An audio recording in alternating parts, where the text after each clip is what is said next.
I went to a couples-only dinner. It wasn't the kind of place I frequented alone, and I still wonder why I accepted the last-minute invitation. Maybe on impulse. Maybe out of pride. Or maybe because, deep down, something inside me already sensed that this night wouldn't be just another one. It was a discreet restaurant, dimly lit, with small tables and ambient music. The kind of place where love seems to live in every lit candle. I walked in, ordered a glass of wine, and was led to the back of the room, where more private tables were located. That's when my eyes stopped.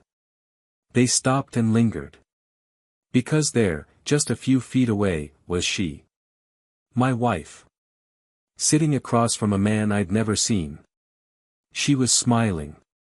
A smile I hadn't seen in our home for a long time. A smile that seemed to no longer belong to me. They clinked glasses. And as their glasses met in the air, I wondered how long it had been. Since when? Since how many nights before that? Since what small talk had turned into a confession? When did confession become desire? And when did desire become routine? I paused for a few seconds, and when I decided to approach, I saw something that killed me inside. She touched his hand across the table. The same hand that had so often held mine in silence, through good times and bad. The same hand that slid over my face in the early hours of our wedding anniversary. The same hand that promised me eternity. Her expression when she saw me was enough. She didn't need a word. There were no explanations. There was no scandal, no screams, no tears. There was only my silence. My eyes said what my mouth never needed. And her body recoiled as if the world were collapsing inside. I left the restaurant without looking back. I walked to the car. I felt the key weigh heavy in my pocket, as if it carried all the years I'd lived with her. And in that moment, I made a decision I didn't believe I had the strength to carry out. When she came home, I wouldn't be there anymore. There were no fights. There was no confrontation. Just a letter on the bed. 2 words, I wish you happiness. No hurt, no excuses, no resentment. Because when love is betrayed, it doesn't turn to hate. It just shatters. It's like a crystal on the floor. You can pick up the pieces, but it will never be the same again. That night, I slept in another place. In another world. In another reality I hadn't considered until then. And strangely, there, amidst the pain, I felt peace. For the first time in a long time, there were no doubts. Only truths. Hard, cold, and non-negotiable. Time passed. She tried to call me, text me, cried at the gate of my new home. But I didn't answer. Not because I hated her. But because there was no more space. My heart was being rebuilt. And every piece of it, now, was protected by silence. The days turned into weeks, and the weeks into months. I missed her, of course. But the memory of her gaze at that table, touching another man's hand, was a constant reminder of what could no longer be. I moved on. Not with the triumphant manner expected of someone wounded. But with the dignity of someone who knows they can't force anyone to stay. I rebuilt myself. At my own pace. In my own way. And one day, when I least expected it, someone appeared. Someone who didn't need to compete with the past. Someone who didn't question me, but listened. Who laughed at my silences and didn't demand what I still couldn't give. And, little by little, what was emptiness became comfort. What was pain became care. And what was an end became a new beginning. I, who thought I would never love again, found myself loving again.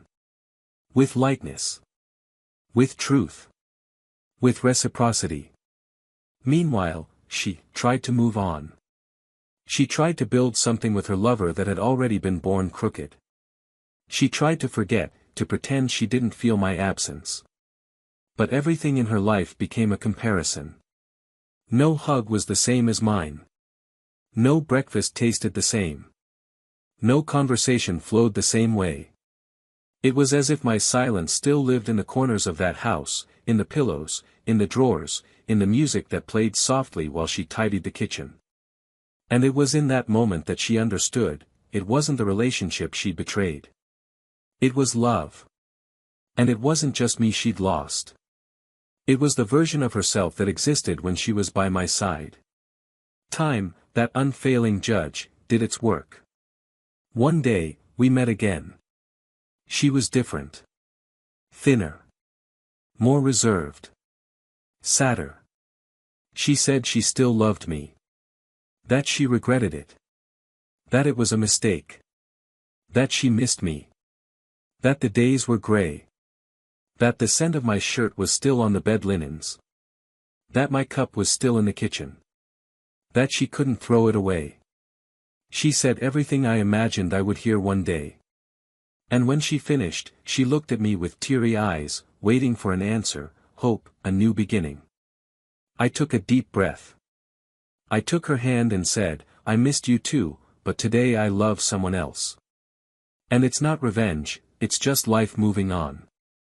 The pain on her face was like a silent knife. But I didn't flinch. Because this time, I was whole. She cried. She asked for a chance. She said she'd do everything differently. But time doesn't come back. And love, when it dies, doesn't come back. Perhaps affection remains. Memory. A bitter affection.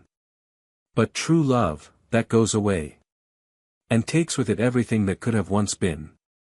Since then, she kept trying to find in other arms what only existed in mine.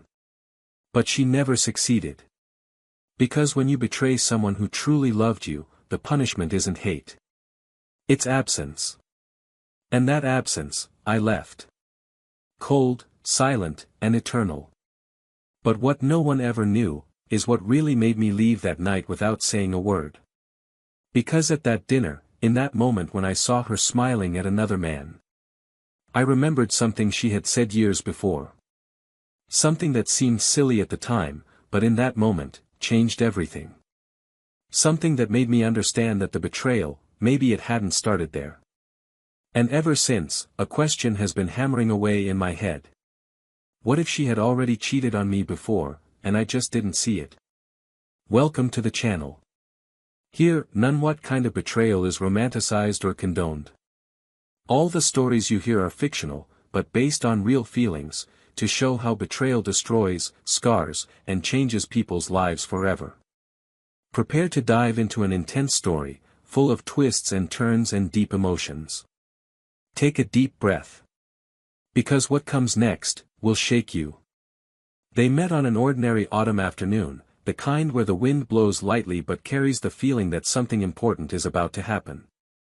He was leaving a coffee shop with a book under his arm, distracted by his own thoughts, when she hurriedly bumped into him, knocking a folder full of papers to the floor.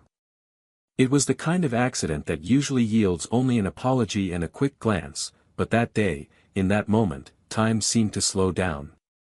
She smiled lightly at his nervous attempt to help her, and he lost himself in the way her eyes curved when she smiled.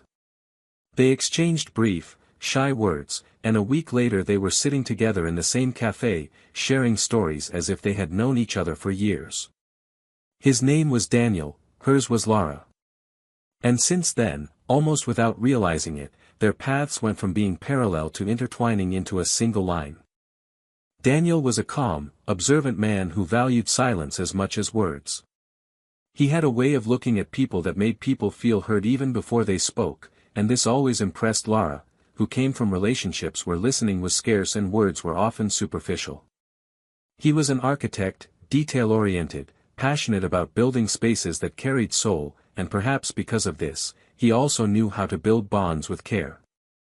Laura was intense, spontaneous, and carried in her gaze the strength of someone who had lived too much for her young age. A psychologist, she was one of those who delved deeply into the pain of others, but sometimes forgot to consider her own. When they were together, there was a kind of silent harmony between them. He brought stability to her inner chaos, and she awakened in him a freedom he didn't even know he desired.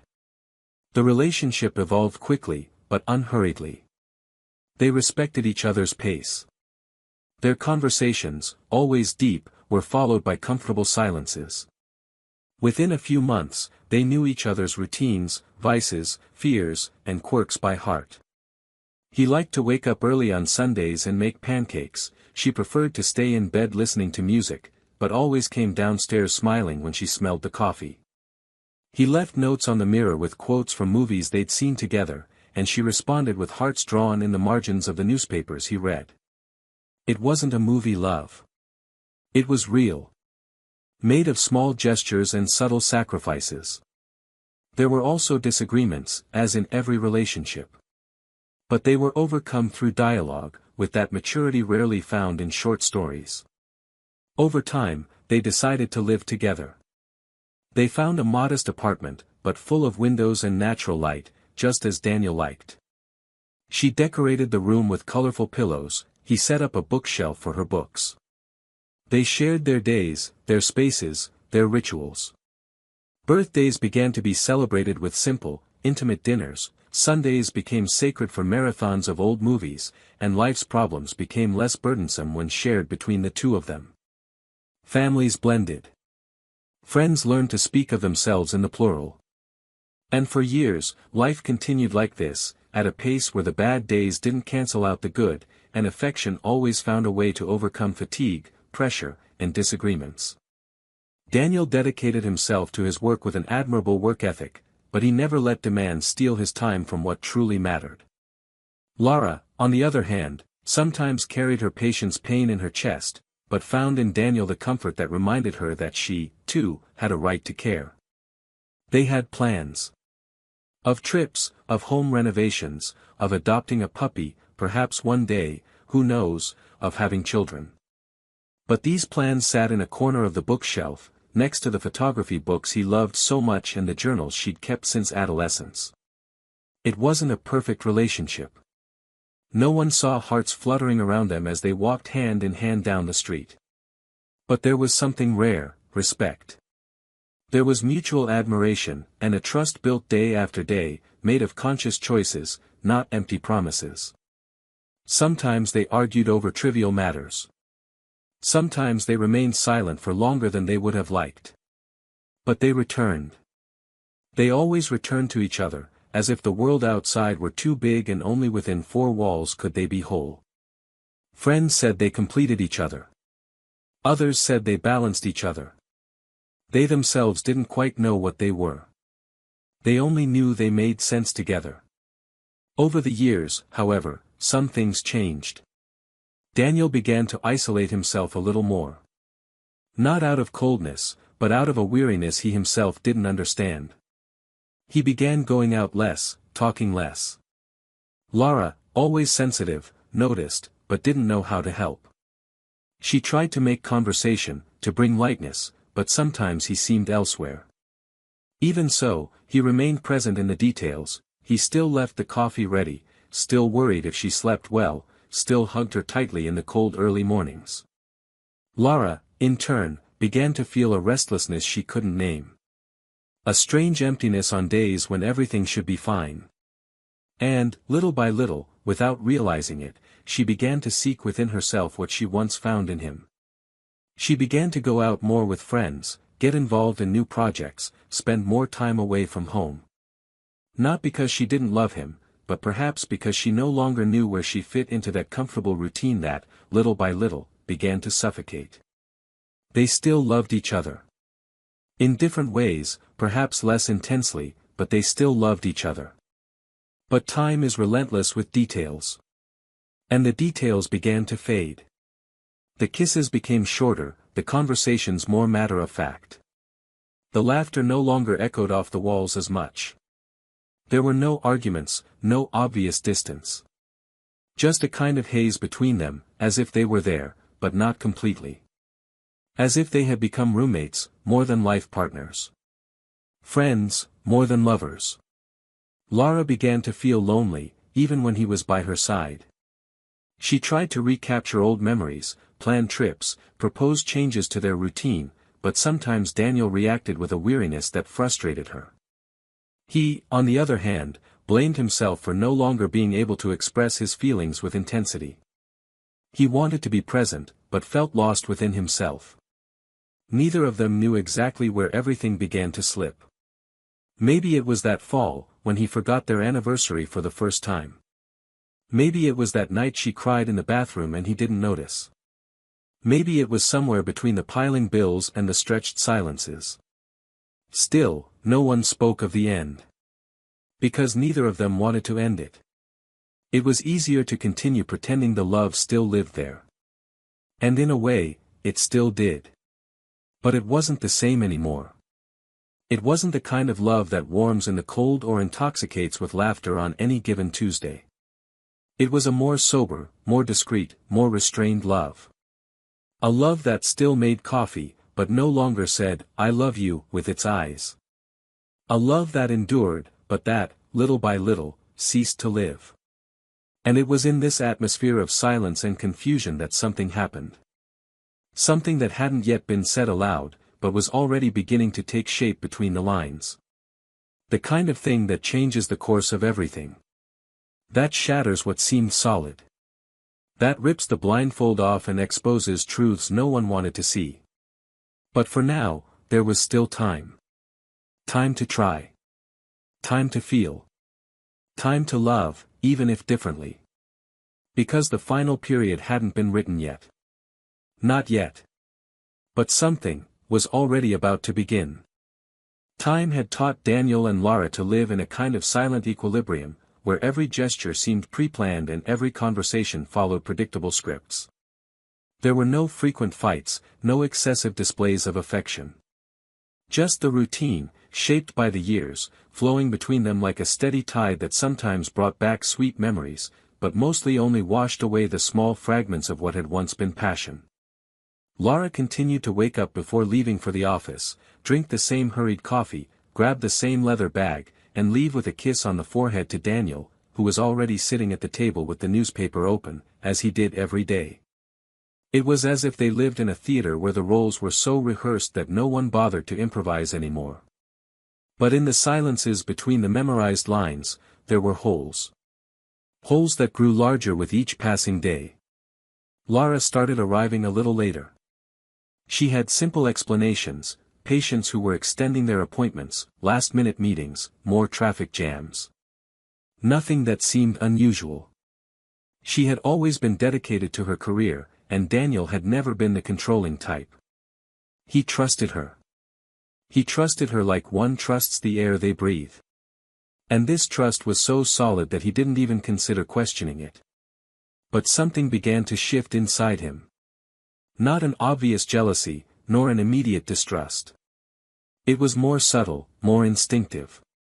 A feeling that something wasn't where it should be. That her footsteps sounded different, that her perfume took longer to fade from her clothes when she returned home, that her eyes sought places where he no longer was. He tried to ignore it. He tried to believe it was simply a result of the distance that time created between people, even those who loved each other. Lara, for her part, was immersed in doubts she couldn't even name. It wasn't that she'd stopped loving Daniel. Love, for her, still existed. But it felt tired, worn, like a book reread so many times it no longer surprises. And it was in the midst of this weariness that she met someone. Someone who appeared unexpectedly, almost banally. An acquaintance from a reading group, someone who frequented the same cafes as her, who shared similar ideas about art and music, and who, above all, listened to her with a level of attention she hadn't felt in a long time. It was just a conversation here, a text exchange there, a compliment disguised as a matter of course.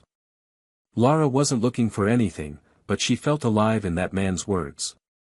And before she knew it, she was already looking forward to his messages more than her conversations with Daniel.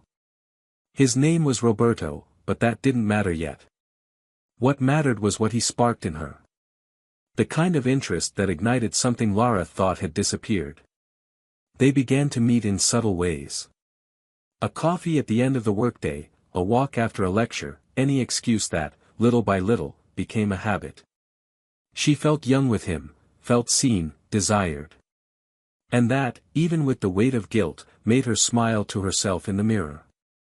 The conflict within her grew.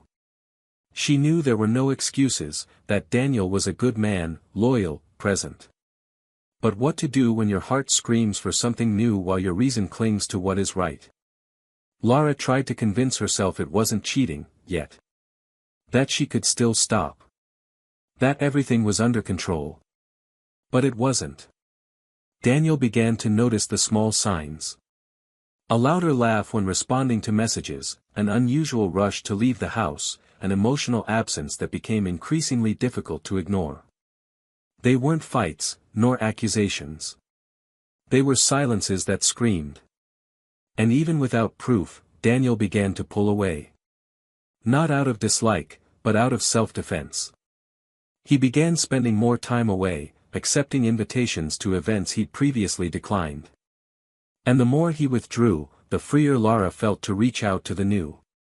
It was a silent dance between them, he trying to understand what he was losing, she trying to hide what she was finding. The climax came on an ordinary weekend.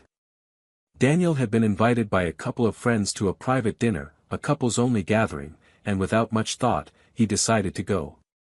It was an unusual gesture, but something inside him urged him to break the routine. Lara, in turn, said she had an after-hours shift, a special occasion, and he believed her. He always believed. But what Daniel didn't know was that in that same restaurant, at that same dinner, Lara would also be there. Only with another man. And when he entered the dining room, guided by the waiter to his table, his eyes scanned the room as if searching for something, unsure what. Until they stopped.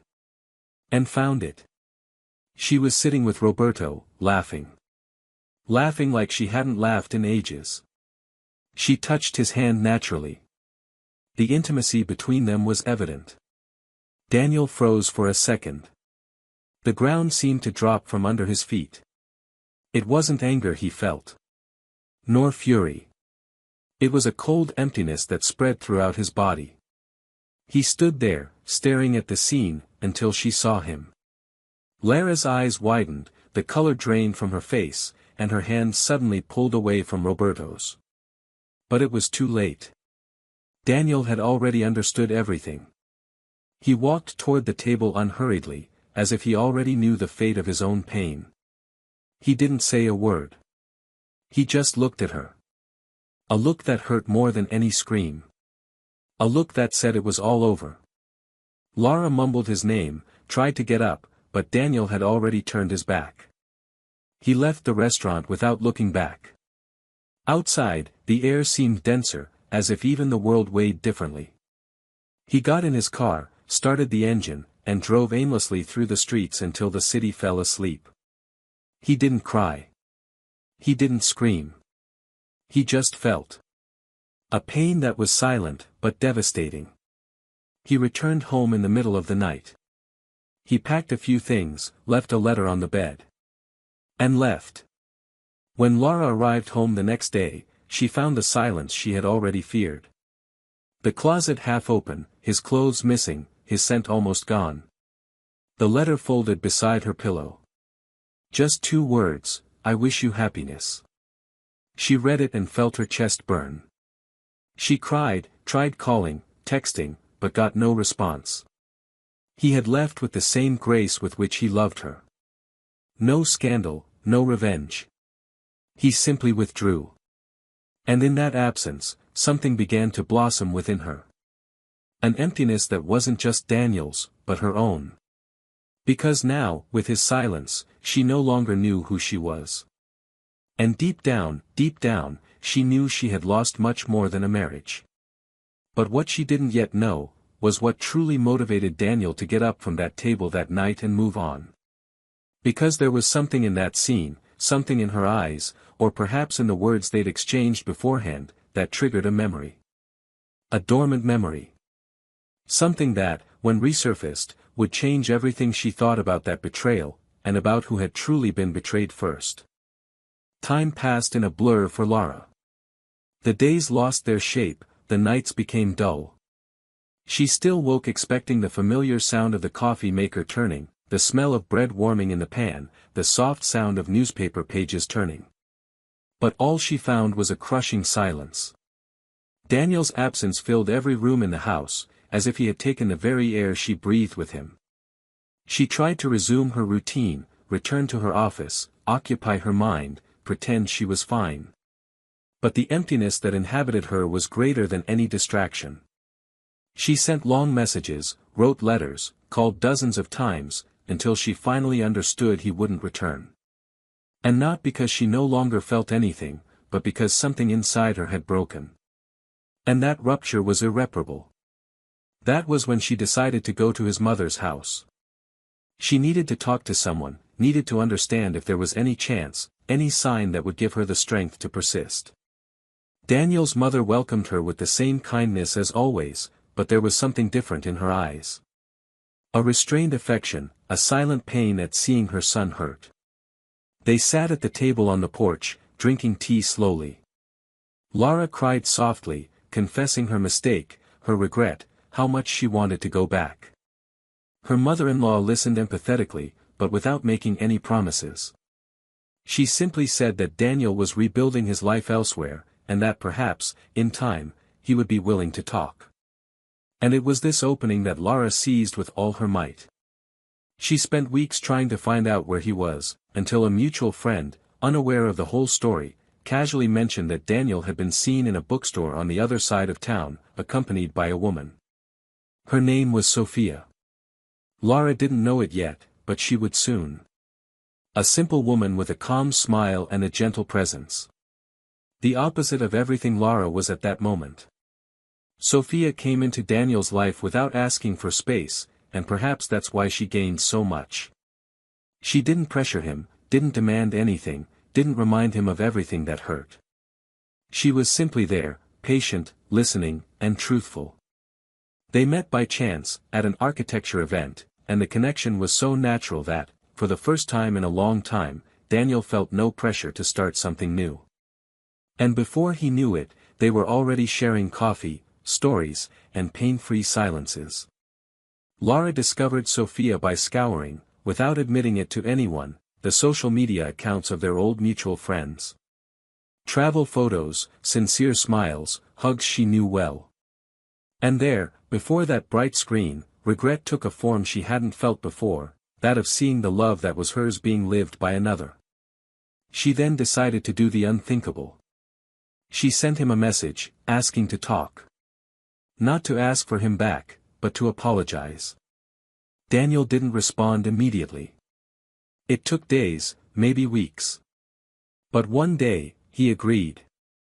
They arranged to meet in a park, a neutral place, far from her memories. Lara arrived first, tense, her heart racing. When she saw him coming toward her, calmer, more mature, she felt small. He greeted her with a brief hug, not cold, but also not nostalgic. They sat on the bench and were silent for a few moments. She was the first to speak. She told him she had made a mistake, that she had let herself be carried away by a moment of fragility, that now she understood what she had lost. She said she expected nothing from him, she just wanted to be forgiven, because she carried a guilt she could no longer bear. Daniel listened attentively.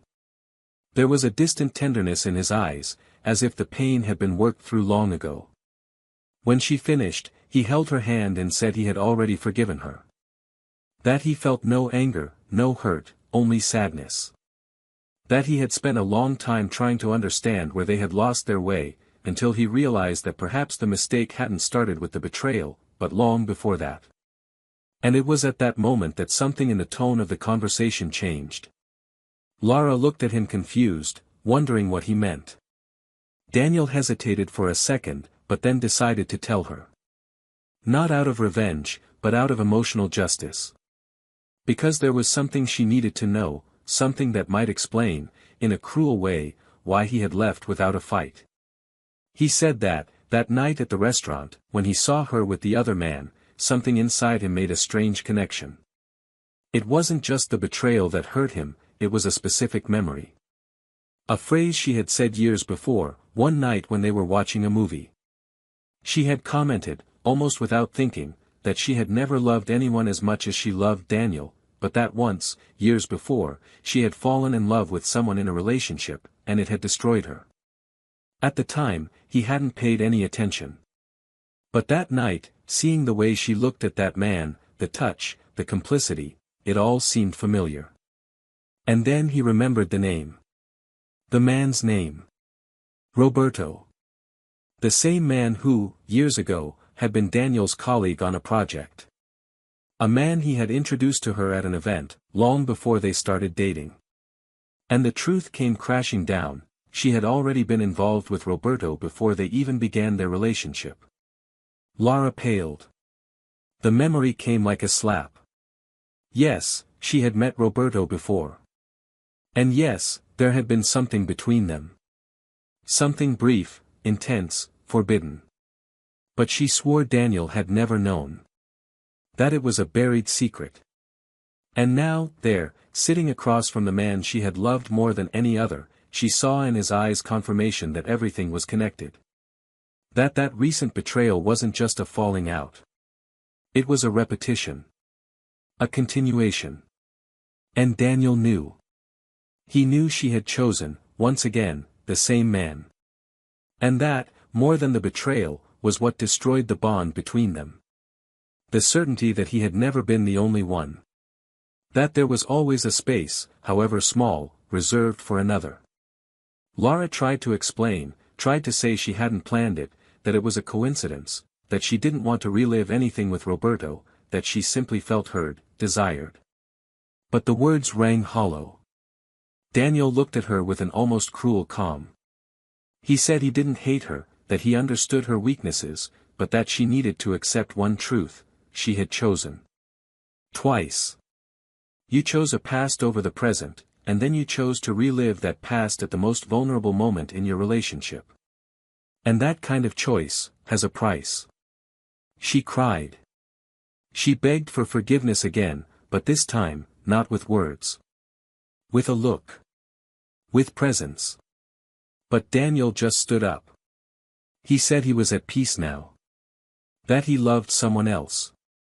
And that he hoped that one day, Lara would love herself enough to stop repeating hurtful patterns. She sat there for hours. The wind blew slowly. People hurried past. And for the first time, she understood what true emptiness was.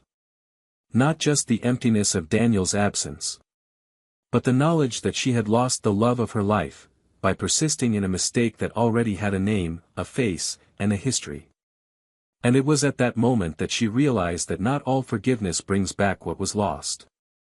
Some only allow us to understand what will never be ours again. Lara walked home unable to feel her own footsteps.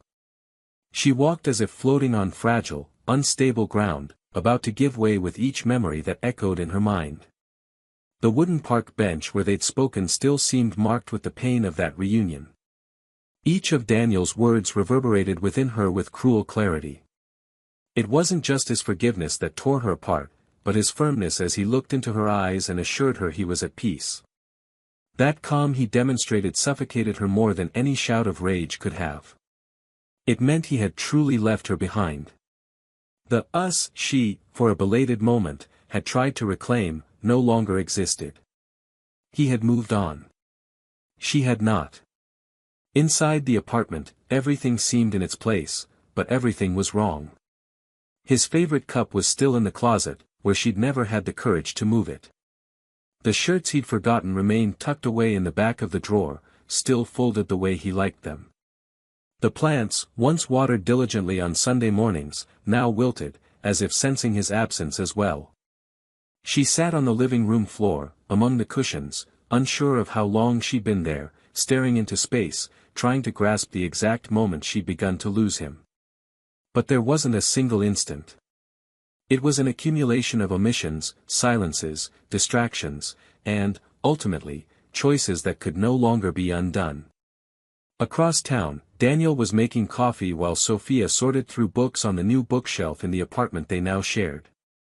There was a routine there that was different from the previous one. A tranquility without pressure, without painful memories. When he returned from work, Sophia greeted him with sincere smiles, and their conversations flowed as if they had always been there. She didn't carry the weight of the past, and that soothed him. But that day, after his reunion with Lara, something in him weighed more heavily than usual. Sophia noticed. She sat beside him on the sofa, held his hand, and gently told him he didn't need to explain anything. But he wanted to. He told her about the meeting, about the revelation, about how everything fit together now. He said he felt angry at himself for taking so long to understand, for having trusted too much, for having ignored the signs. But he also confessed that, at that moment, looking at Lara, he felt something he hadn't expected, pity. Not out of superiority, but because he knew she would live with that knowledge forever. Sophia listened to him in silence, without interrupting. When he finished, she hugged him in a way that made him realize that there, finally, he was being loved with maturity and truth. Without empty promises. Without competition with shadows from the past. In the days that followed, Lara tried to start over. She avoided going out, declined invitations, and distanced herself from friends. She felt shame, regret, and a kind of pain that no therapy session could alleviate. One afternoon, sitting alone in a cafe she used to frequent with Daniel, she saw, reflected in the window, an image that pierced her like a blade, a couple laughing, sharing headphones. That simplicity, that spontaneous exchange, brought back memories of a day when she and Daniel did exactly the same, sitting there in the same corner. It was the first time she felt forgotten. Because even if you didn't know who those people were, you understood that love continues, even when we think it should stop because of us. Determined to end the cycles that still held her back, Lara sought out Roberto. She needed to understand why she had allowed him to return to her life so easily, why she had let herself be carried away by something that had caused pain in the past. They arranged to meet at a discreet restaurant, away from the eyes of strangers. When he arrived, she was surprised by his naturalness. It was as if nothing had happened. He spoke lightly, talking about recent trips, new projects, as if he had no blame for the outcome of her story with Daniel. Lara watched him silently. She saw that the brilliance that had once enchanted her now seemed superficial. His charm now felt like artifice. And when he smiled and reached across the table to touch her hand, as he had so many times, she pulled it away. She firmly told him that it would not happen again. That he was not responsible for everything, but that, with him, she had betrayed not only Daniel, but herself. Roberto seemed surprised, but showed no regret. He simply said she needed to learn to manage her emotions better. That hit her like a blow. For the first time, she felt disgust for the man in front of her. She got up, paid the bill, and left without looking back. That night, she cried again, but not for Daniel, nor for Roberto. She cried for herself. For the woman who had lost herself trying to fill a void she couldn't quite grasp. Meanwhile, Daniel immersed himself deeper into his new life. Sophia knew his silences, his fears, his reservations. And she respected them all. Little by little, he began to leave Lara in the past. His conversations with Sophia became more intimate, his decisions more shared, his plans more realistic. One night, at dinner with friends, he held her hand under the table and felt a warmth in his chest he hadn't felt in a long time. He realized he no longer needed to compare. The love he experienced now wasn't a substitute. It was construction. It was new. And most importantly, it was mutual. Weeks later, Lara received a photo in a message. It was from an old friend, with no intention of hurting her. He simply wanted to share some news. Daniel and Sophia had gotten engaged. The image showed them holding hands, smiling in front of the sea. There was no luxury, no ostentation. Just simple, raw, real happiness. She clutched the phone tightly, her heart racing. She stood still for minutes. And then she smiled. A sad, lonely, but genuine smile. Because, in that moment, she understood that he had found what she had destroyed. And more than that, he had found someone who knew how to care for what she had once let slip through his fingers. The next morning, Lara stared at herself in the mirror for a long time. She saw her own wrinkles, the marks of fatigue, her sunken eyes. But she also saw a woman who, despite everything, was alive. Who had learned the hard way the value of truth, loyalty, and the silence of a broken heart. She turned off her phone for a few days, distanced herself from social media, and immersed herself in work with a new purpose. Not to forget Daniel, but to rebuild herself. Now, without distractions, without false starts, without seeking in others what she needed to find within herself. And deep down, she knew that story would never have a happy ending for them both. Because sometimes, love isn't enough to stay. Sometimes, you have to lose everything to finally understand what you had. And she understood. Too late. But she understood. The days following the announcement of Daniel and Sophia's engagement were like a silent grieving process for Lara, but not the explosive kind, filled with anger, tears, and desperate phone calls. It was a dry, intimate grief, the kind you can't see but feel in every restrained gesture, in every interrupted thought, in every attempt at a new beginning that dies before it even begins. She didn't try to reach out to him. Not a message, not a letter. He knew there was nothing more to say. Everything that could be saved had already been destroyed by his own hands, and now all that remained was the responsibility of rebuilding herself, stone by stone, without anyone's help. But the knowledge of what she had lost wouldn't leave her alone, because now she knew, with the clarity that only comes when it's too late, that not everything is reparable, and that not all roads lead back home. Lara began avoiding the places they used to frequent together. The cafes, the squares, the small neighborhood movie theaters. These spaces now seemed too fraught to be inhabited again, as if the memories there were invisible walls pushing her away. In her office, she immersed herself in her work with an almost obsessive intensity. She saw more patients than her emotional state could handle, and when she wasn't listening to other people's stories, she wrote compulsively in old notebooks. About guilt, about love, about life-changing decisions. She wrote as a way to process what she never got to say to Daniel, as if each page were a silent apology that would never be delivered. Meanwhile, on the other side of a completely different life, Daniel breathed freely. Mornings with Sophia were light, filled with spontaneous conversations and plans that slowly blossomed. The bond that formed between them wasn't as intense as an overwhelming passion, but solid as a root that spreads discreetly underground. She knew his silences, respected his space, and loved him without asking questions about what came before. Daniel, in turn, felt whole for the first time in years. Someone who didn't need to mince words, who didn't carry the constant feeling that something was about to break.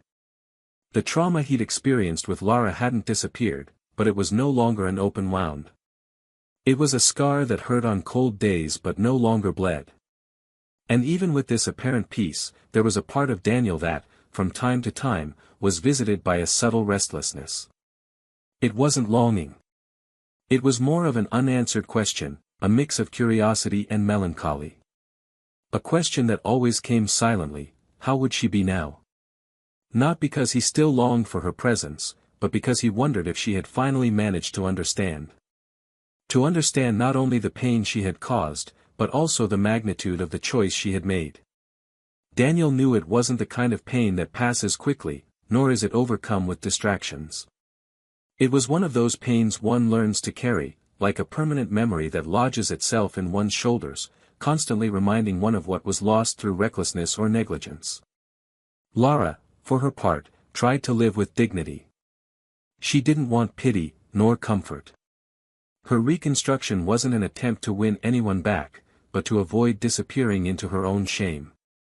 She began to return to old hobbies she'd abandoned. She started painting again, taking long walks at dusk, listening to music without lyrics so as not to be affected by the words. She tried to find new meanings for herself. She no longer sought men to hide in, nor arms to forget herself. For the first time in a long time, she was facing the emptiness head-on, without trying to fill it with distractions. And this, as painful as it was also liberating. One drizzly afternoon, walking distractedly through a street market, Lara happened to see a scene that tore her apart. A father and a small child playing around a children's book stand. The man laughed, the girl hugged his legs with the innocence of someone who hasn't yet grasped the weight of the world.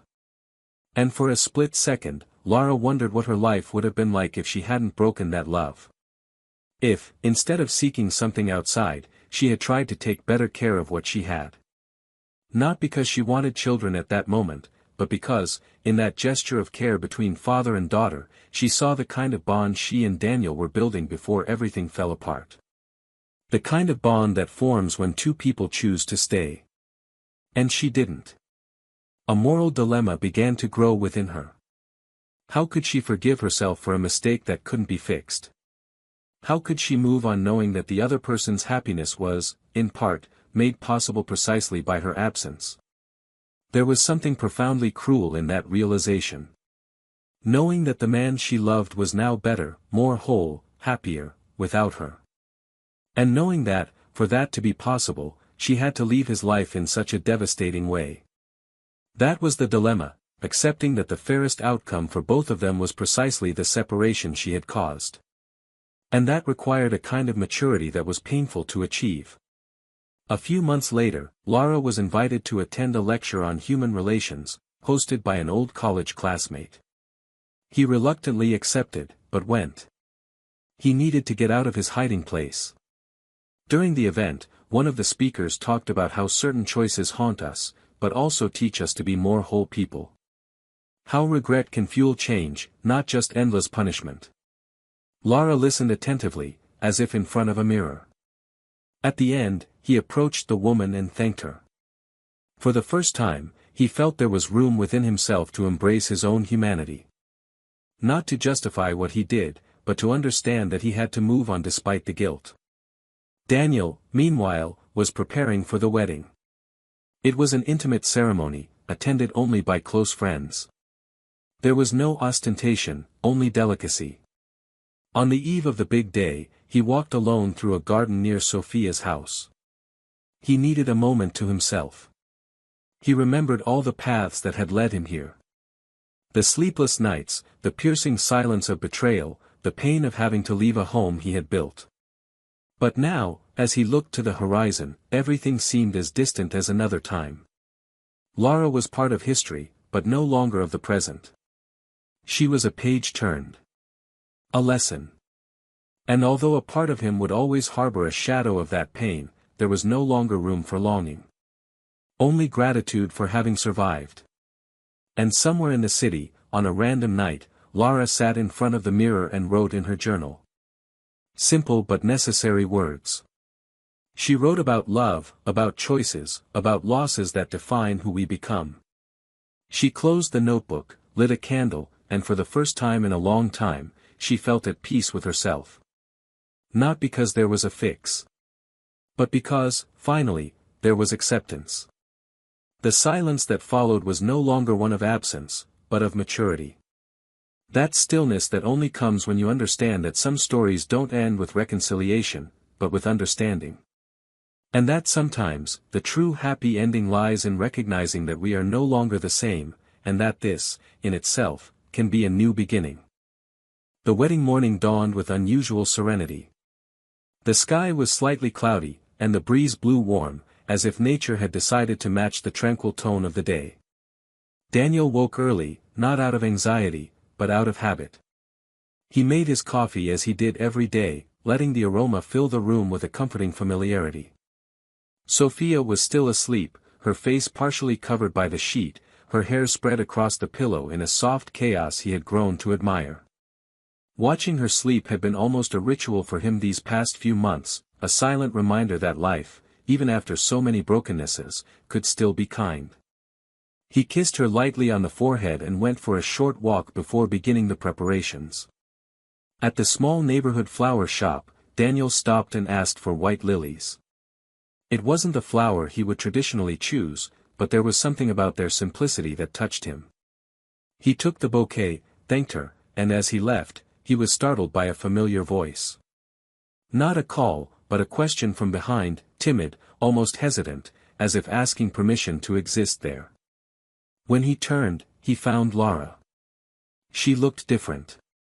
Her eyes were more mature, her expression more restrained, she wore neutral clothing, her hair tied back simply. For a moment, they were both silent. She held an envelope in her hands, but kept her arms lowered, as if unsure if she had the courage to hand it over.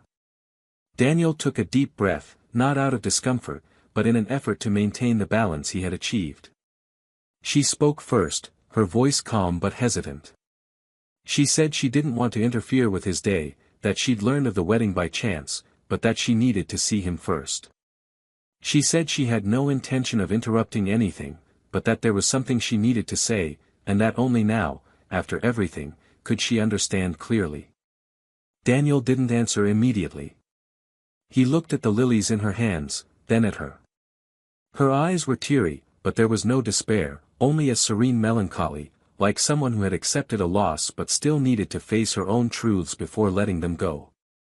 Then she held out the envelope. She said she'd written a letter weeks ago but hadn't known how to deliver it. That it contained words she'd never had the courage to say before. That it wasn't an attempt at rapprochement, but simply an outburst. A way to free him, and perhaps, free herself as well. Daniel took the letter carefully, looked into her eyes, and, in a voice that carried more maturity than emotion, thanked her. He said he would read it, but later. That at that moment, he had made a choice, and that choice was now the only thing that mattered. Lara nodded. She didn't try to hug him or prolong the conversation. She simply thanked him for listening, turned, and walked slowly down the sidewalk, disappearing into the street trees as if he had never been there. Daniel stood there for a while, holding the lilies in one hand and the letter in the other. He knew that opening it now might affect the clarity he had so painstakingly cultivated, so he tucked the envelope into his inside jacket pocket, promising himself he would only read it when everything was calm again. Hours later, the wedding took place with the simplicity and beauty he and Sophia had planned. An intimate ceremony, few guests, a low-key celebration in a garden surrounded by sunflowers. The promises exchanged between them were made with a sincerity that required no grandeur, just presence. When Daniel said yes, he did so not as someone wanting to forget the past, but as someone who finally understood that moving forward is different from erasing. Sophia, as she placed the ring on his finger, looked into his eyes with a soft smile, as if she knew exactly where she was going, and yet chose to continue. The next day, Daniel woke before sunrise. He rose quietly, grabbed the letter from his jacket pocket hanging on the chair, and left silently. He sat on a bench in the garden, the same one where he used to have coffee with Sophia on weekends. He opened the envelope carefully, as if each fold carried an ancient weight. Lara's handwriting was familiar, but there was a fragility he didn't remember seeing before. She began the letter by talking about time. How it teaches us to see what was previously invisible. How it silences pride and amplifies consciousness. She wrote that she didn't expect redemption, nor applause for finally seeing, but that she now understood that loving someone isn't just about feeling, it's about caring. And that she didn't care. She spoke of fear. About how the fear of being forgotten made her run into the arms of someone who symbolized the past, as if trying to prove she still had value. She said it wasn't desire that made her betray him, but the cowardice of facing what was already being lost. That Roberto wasn't the reason, but the symptom. That the betrayal began long before bed, when she stopped listening, looking him in the eye, asking if he was still happy. She said she now understood that true love requires presence, and that she had been withdrawing, little by little, without realizing it. She spoke of the pain of seeing him move on, not out of jealousy, but because she understood that he could only be fulfilled, away from her. And that, as much as it hurt, it was fair. The letter ended with a simple sentence: if I had understood before, it might still have been too late. But now I accept it. Daniel closed his eyes for a moment, feeling a slight pang in his chest. It wasn't sadness. It was a kind of bittersweet peace. The certainty that, even with all the mistakes, there had been love. In a crooked, flawed way, but real. He folded the letter, put it back in his pocket, and stood up. He entered the house and found Sophia in the kitchen, making coffee. He hugged her from behind, whispered good morning, and gently kissed her shoulder. She smiled without asking questions. She knew he had found what he needed in that morning silence. Lara, for her part, found something different in that act of surrender. When she dropped that letter, she felt as if her heart had been emptied of an old weight. For the first time in years, he looked at her without judgment. She was alone, but no longer empty. She knew her story with Daniel had ended long before it did, but now she understood why. And that was what finally allowed her to write a new page, without trying to erase the previous ones. That night, he returned to the painting studio he had abandoned and began a new painting. The colors were soft, the lines uncertain, but there was something there that hadn't been there before: sincerity. Time would pass, as always. And each of them would encounter new challenges, new pain, new joys. But through everything they experienced, something remained intact, the memory of a love that was real, even when it was lost. And maybe, just maybe, this is the kind of love that transforms us most, the one that finally teaches us how to truly love. A few months had passed since Daniel and Sophia's wedding, and life now moved at a different pace. It was as if the clock's hands had finally aligned with Daniel's heart. The mornings no longer carried the weight of what had been, and the eyes that once searched for traces of the past now turned to the present, attentive to what they were building together, brick by brick, with care and truth. Sophia was the kind of person who didn't ask for space, yet still occupied it. She didn't talk about what Daniel had experienced before her, but she knew how to recognize the days when his silence came from somewhere deeper. She never tried to replace what had passed, simply choosing to be there fully, and that was what made Daniel feel whole again. Little by little, he smiled again in a way that was unrestrained. He looked in the mirror again and recognized his own reflection without seeing shadows behind him. The home they built was simple, but alive. Full of soft music, new scents, and conversations that held no urgency. Daniel found himself feeling lighter around her, not because he had forgotten the past, but because he had put it exactly where it belonged, in the past. Lara, on the other hand, continued her slower but more steady path. She had made loneliness her ally, no longer her enemy. Little by little, she began to open up spaces for other people, but not in search of love, but rather of reconnecting with herself. She grew closer to her mother, with whom she had lost connection over the years. She rebuilt a friendship with a college friend with whom she had broken off out of pride. She allowed herself to smile without guilt, and when homesickness overwhelmed her, she wrote. Her words became anonymous posts on online forums, where others saw themselves reflected in her pain and her attempt at rebirth.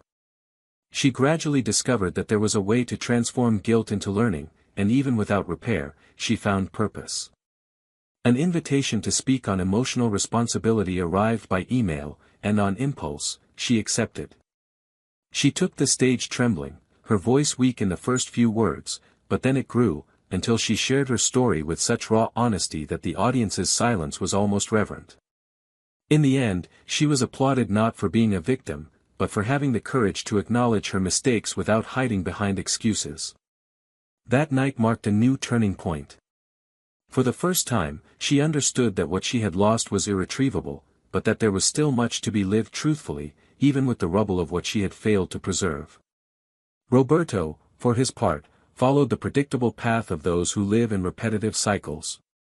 The enchantment that had kept him moving through different relationships gradually lost its luster, until it became chronic fatigue. He tried to stay in the spotlight, maintain a semblance of control, but deep inside, the intact vanity that used to guide him was no longer there. When he learned of Daniel's marriage, he laughed it off as if it were a bad joke, but days later, alone at home, staring at his own distorted image in the mirror of a cold bathroom, he realized he had become an echo. Without true ties, without roots, and increasingly distant from what he once pretended to be. His lack of regret didn't prevent the emptiness from arriving, and when it did, it encountered no resistance. It was just him, and the weight of what he never built. He was seen, months later, at an alumni reunion, alone, less proud, less talkative. He tried to talk to a few people, but his words no longer held the same force. He seemed tired of himself. And perhaps he was. Daniel, now with Sophia by his side, experienced a new kind of peace. It wasn't euphoria, it wasn't illusion. It was the tranquility of knowing he was with someone who chose him every day consciously, not out of need. Life continued with its responsibilities, its difficulties, its challenges, but there was a new perspective on everything. His relationships with friends were restored, with new contours. He returned to old places, but now with memories redefined. No longer to forget, but to show himself that he could be there without being hurt. Sophia encouraged him to reconnect with his old projects, and this rekindled something dormant in him, the desire to create. He began drawing again, not for others, but for pleasure. The act of building something with his own hands had always defined him, and now, more than ever, he did it with conviction. One night, while they were together on the porch, Sophia mentioned that she would like to travel with him to the countryside, spend a few days away from it all, disconnected. He smiled and said he would love to. But before entering, he turned to her and said there was something he needed to show her. He took a drawing from his desk. It was a house. Simple, yet full of subtle details.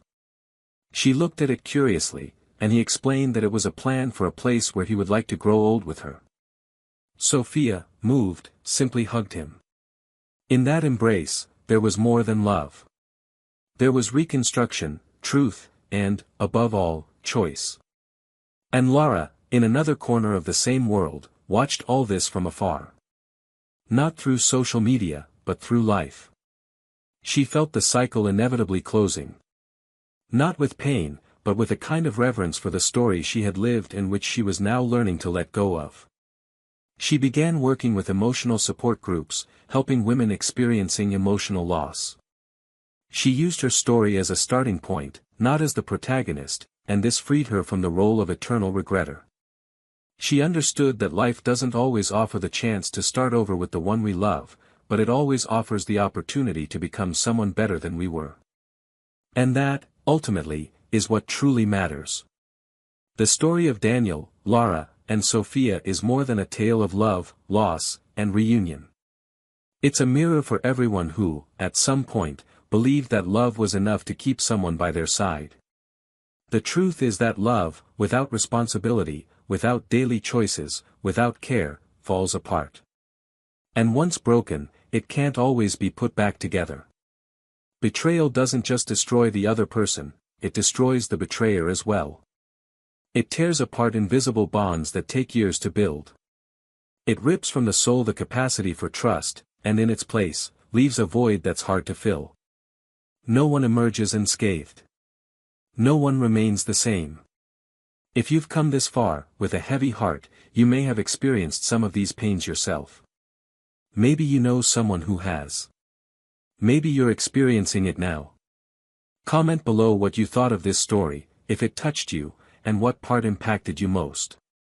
Don't forget to subscribe to the channel to continue receiving stories like this, which make us think, feel, and reflect on the life we're building. And remember, this channel does not condone any kind of betrayal.